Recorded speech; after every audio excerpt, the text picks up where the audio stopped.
9 mars 2020, 9 mars 2021, un an jour pour jour que le Burkina Faso enregistrait ses premiers cas de Covid-19. Aussitôt, une batterie de mesures a été prise pour riposter contre la maladie.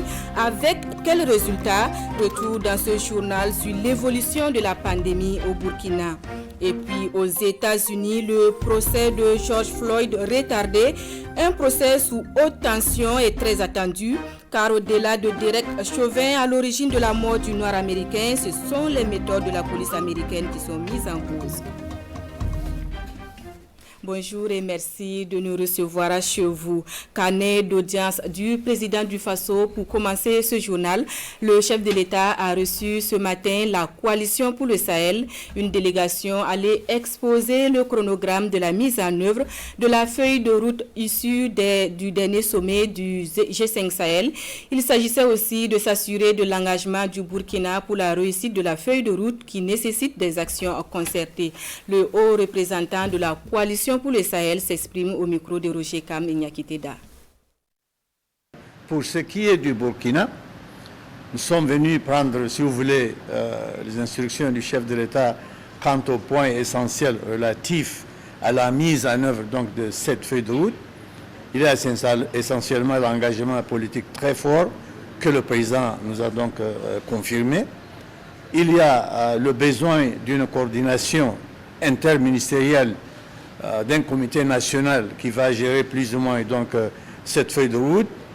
Il y a effectivement l'ouverture avec le partenaire, l'établissement donc d'un comité élargi et adapté à cette nouvelle situation. Nous avons parlé de l'axe. La question essentielle, c'était il y avait un sursaut militaire depuis Pau jusqu'à nos jours et il va falloir l'accompagner avec un sursaut politique, civil, c'est-à-dire le retour de l'État dans les zones donc plus ou moins libérées. Nous avons aussi donc parlé, si vous voulez, du contingent tchadien qui est stationné quelque part à Niamey. L'idée est que donc ce contingent tchadien puisse se joindre aux forces nationales des pays concernés pour mener des opérations. Et donc de ce fait, il va falloir effectivement avoir l'aval, donc le président Kaboré, qui nous a rappelé qu'effectivement c'était acté depuis N'Djamena. Donc à ce niveau-là, le problème ne se pose pas.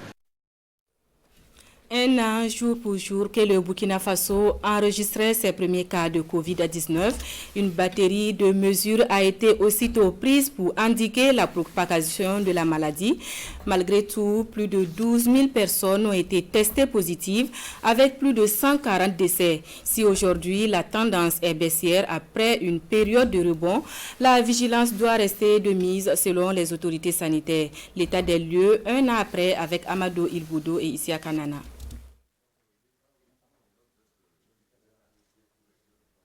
283 cas actifs de Covid-19 au Burkina Faso à la date du 3 mars 2021. Des cas répartis dans 11 régions du pays, Ouagadougou et Bobo-Dioulasso restent toujours les zones les plus touchées par la pandémie. Les régions du plateau central et celles du nord, quant à elles, sont momentanément sorties de la pandémie.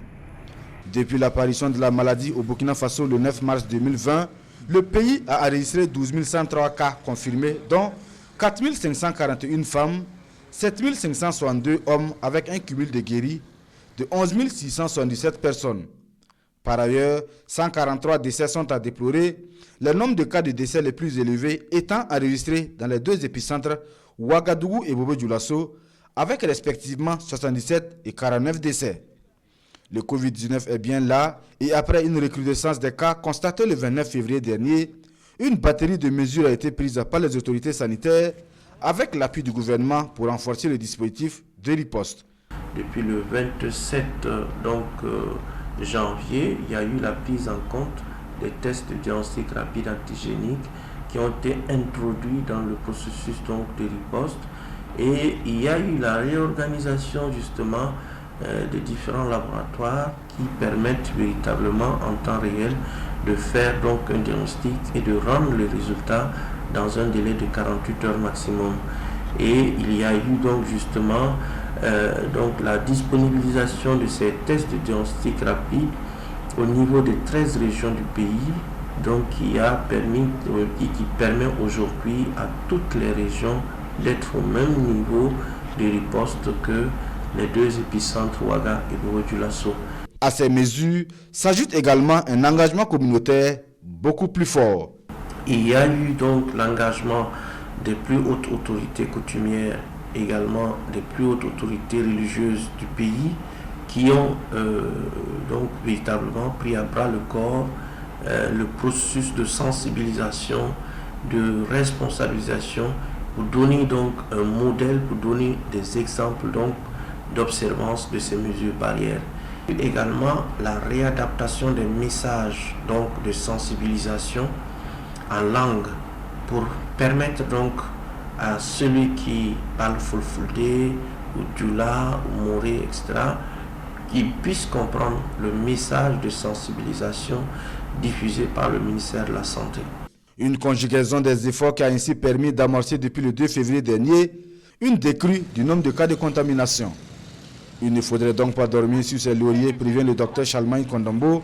Le Covid-19 est toujours d'actualité au Burkina Faso et il faut surtout rester sur ses gardes. La maladie touche davantage les personnes de 60 ans et plus. La maladie touche davantage également les personnes qui ont donc des facteurs de comorbidité, c'est-à-dire des personnes qui ont des maladies sous-jacentes. Et il faut que l'engagement communautaire qui est déjà bien parti puisse se maintenir pendant donc une bonne période et en tout cas pendant toute la durée de la pandémie pour que nous puissions continuer donc de voir en tout cas dans les jours à venir donc une décrue encore plus significative, voire 0 cas donc à l'échelle pays. Se protéger et protéger son entourage, maintenir surtout le cap dans le respect des mesures barrières édictées par le ministère de la Santé pourrait donc permettre de bouter cette pandémie hors des frontières du Burkina Faso, selon le docteur Charlemagne Kondombo. Quels enseignements tirer de la survenue de la maladie à coronavirus et quel impact sur les Burkinabés? Quelques citoyens s'expriment au micro de Ahadi Sandamba. En fait, Corona, depuis l'année dernière, on a ressenti vraiment l'économie en baisse, parce que rien ne marche. Les produits qui viennent de l'étranger, les voyages, tout a été stoppé. Donc ce qui fait que ça va pas, ça a vraiment ralenti l'économie. Donc vraiment Corona là. En tout cas, ça nous a traumatisés parce qu'on ne savait pas. La maladie là, c'était quoi aux us? On avait vraiment peur. Voilà, mais bon. Je vois que Dieu nous a fait grâce. Je vois que ça va 2 jours là. Je constate que la maladie continue son bonhomme de chemin. Mais je peux dire que les consignes ont été respectées, les consignes de protection de santé ont été respectées somme toute. Bon, ce qui fait que beaucoup ont pu éviter de contracter la maladie. Commémoration de la Journée internationale des droits de la femme, on en reparle dans ce journal et nous nous rendons dans les hauts bassins où Oundé, dans le Tuy, a abrité la commémoration régionale, une tribune pour rappeler le rôle et la place de l'autre moitié du ciel dans le processus de développement de la région. L'ambiance de la commémoration avec Lamine Karantao et Ismaël Satuné Paris. La région des hauts bassins célèbre ici à Oundé la 164e journée internationale de la femme. L'essentiel du discours à cette commémoration est axé sur l'inclusion financière de la femme en vue de son développement économique. Une occasion de marquer un arrêt pour faire le bilan en termes de droits de la femme. Mais aussi, il s'agit de réfléchir sur les voies et moyens qui lui permettront de jouer pleinement son rôle. Il n'y a pas d'émancipation sans l'autonomie financière. Et aujourd'hui, les moyens de paiement digitaux s'imposent à notre monde contemporain. Et il est important pour les femmes de maîtriser ces moyens. Des réflexions ont été menées et situées, donc les responsabilités permettent aux politiques, au gouvernement de prendre les mesures qui s'imposent. Par exemple, faire en sorte que ces outils soient en langue nationale ou en tout cas que ça soit simplifié de sorte à permettre aux femmes d'utiliser.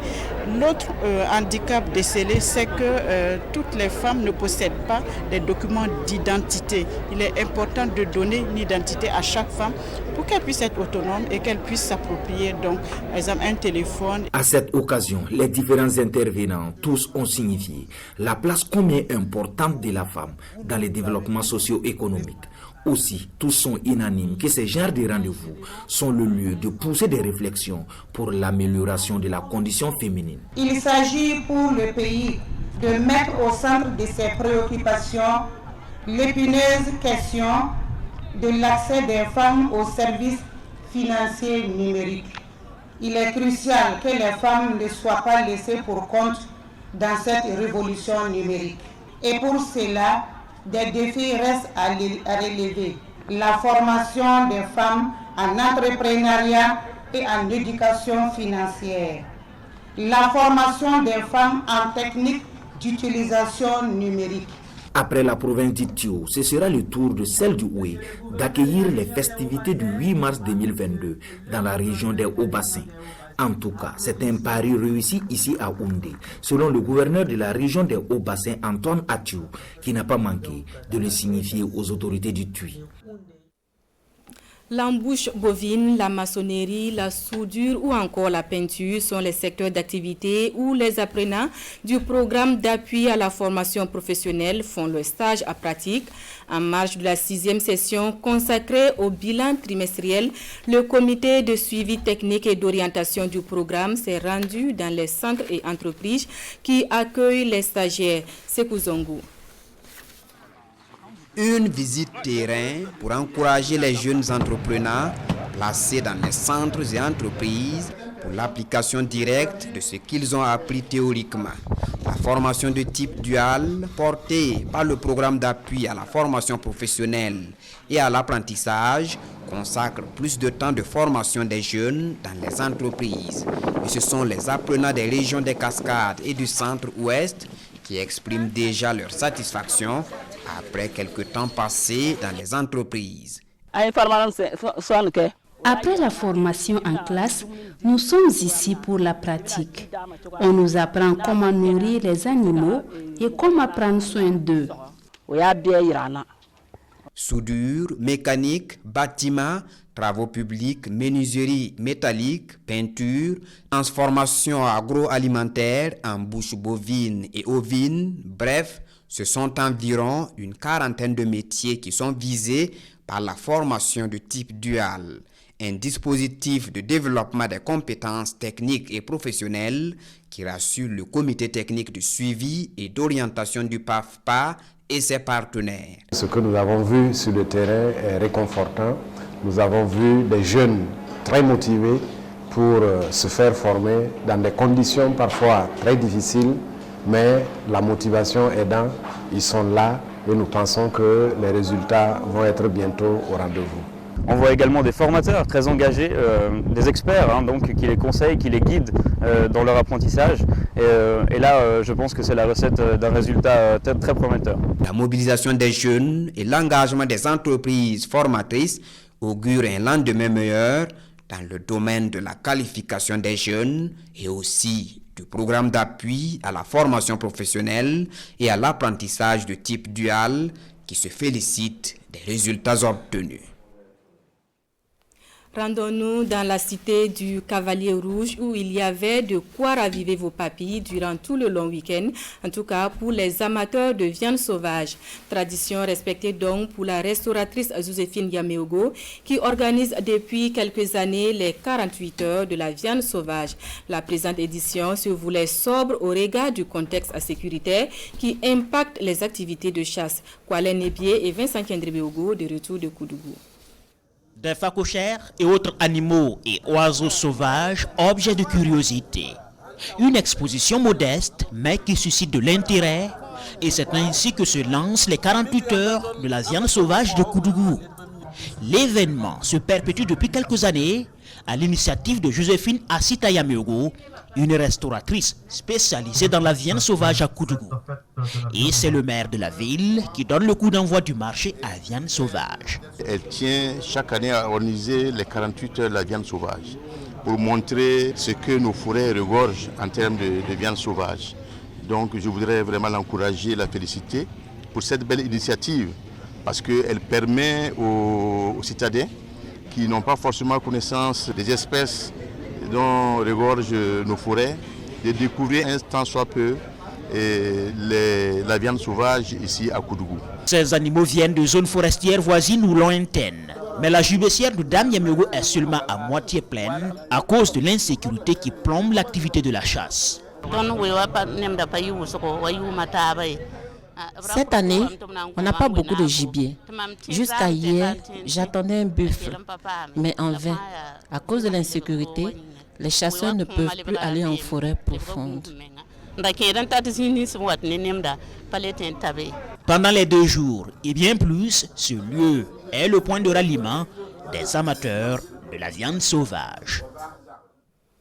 De Koudougou, nous mettons le cap sur Manga où le chef de canton Nabakiba II a 30 ans de règne. Un rituel de reconnaissance à Dieu et aux man a été donc organisé comme le veut la tradition. Cette cérémonie a vu la participation de Nabadji Kempole, roi de Zungrantenga au nom de la promotion de la cohésion sociale. Le reportage de Aimé Douamba et Bernard Diasso.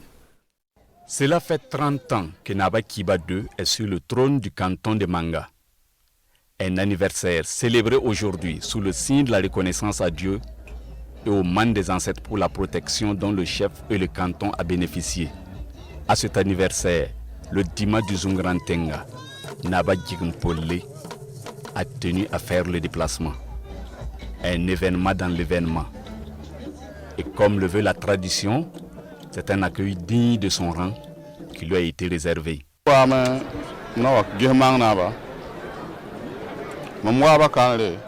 Il a situé le cadre de sa visite sous 2 plans. Le premier plan, c'est parce que le chef de Manga donc, est son fils. De par l'histoire, les origines du chef de Manga, c'est le royaume de Tinkodougou. Donc la population, c'est des gens qui sont venus de Tinkodougou. À ce titre donc, il ne pouvait pas manquer à un tel événement qui est important pour la population.